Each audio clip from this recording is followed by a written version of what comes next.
assurance, carte grise, permis de conduire ou encore le prix des carburants, nous avons passé en revue, rien que pour vous, les points essentiels. Alors, qu'est-ce qui va changer ou pas cette année? C'est la question du jour.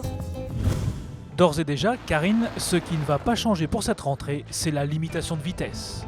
Souhaitée par certains, redoutée par d'autres, l'abaissement général de la vitesse au volant n'est pas pour aujourd'hui, mais probablement pour demain. La limitation sur les autoroutes qui est un serpent de mer depuis déjà 2-3 ans, on se pose la question à chaque rentrée de cette limitation.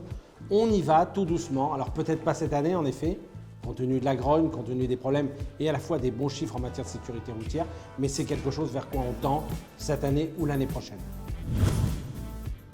En revanche, ce qui va changer dès cette rentrée, c'est le format de notre permis de conduire. Fini le cartonnet rose qui ne rentre pas dans son portefeuille. Place à un permis européen au format carte de crédit. Ce dernier sera de plus équipé d'une puce électronique et d'une bande MRZ anti-fraude. Autre avantage, les nouveaux usagers de la route recevront leur sésame directement chez eux, et ceci dès le 16 septembre 2013. Un regret tout de même, ce nouveau permis ne sera accessible aux anciens conducteurs qu'à partir de 2015. En effet, l'échange ancien-nouveau permis s'étalera entre 2015 et 2033. Le cartonnet rose a donc encore quelques beaux jours devant lui. Enfin, dernier avantage, vous allez recevoir directement les codes d'accès pour consulter le solde de vos points sur Internet. Vous ne serez donc plus obligé de les réclamer à la préfecture. Pratique, non? Par contre, au niveau des carburants, mauvaise nouvelle. Une hausse du prix du baril de pétrole s'avère possible, voire probable.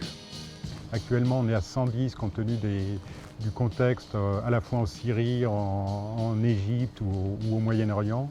Et on a un risque de dérive, c'est-à-dire de remonter au niveau de 120 $ qu'on avait connu en 2012 et 2011. Donc on a un risque réel, compte tenu du contexte géopolitique, de hausse du prix du pétrole. Autre probable mauvaise nouvelle, les radars. Depuis le mois de juillet, sur 21 départements, une trentaine de nouveaux détecteurs de vitesse ont vu le jour. À ce rythme-là, on peut donc s'attendre à 240 nouveaux radars installés sur nos routes. Autre mesure à venir, la résiliation de son contrat d'assurance auto ou moto à tout moment. L'intérêt de la manœuvre est de faire jouer la concurrence. Discuté au Sénat depuis presque un an, le projet de loi sur la consommation en général et les assurances auto-moto en particulier est en passe d'aboutir. Alors pour la rentrée, il y a une grande nouveauté en préparation en matière d'assurance automobile, c'est la possibilité de résilier son contrat à tout moment, c'est-à-dire de changer d'assureur à tout moment. À partir du moment où on a fait une première année chez son assureur, on pourra à tout moment changer son contrat d'assurance et sa compagnie. Une mesure positive car allant dans le sens du consommateur, mais une mesure potentiellement dangereuse car en cas de changement fréquent, la communication entre assuré et assureur pourrait devenir difficile.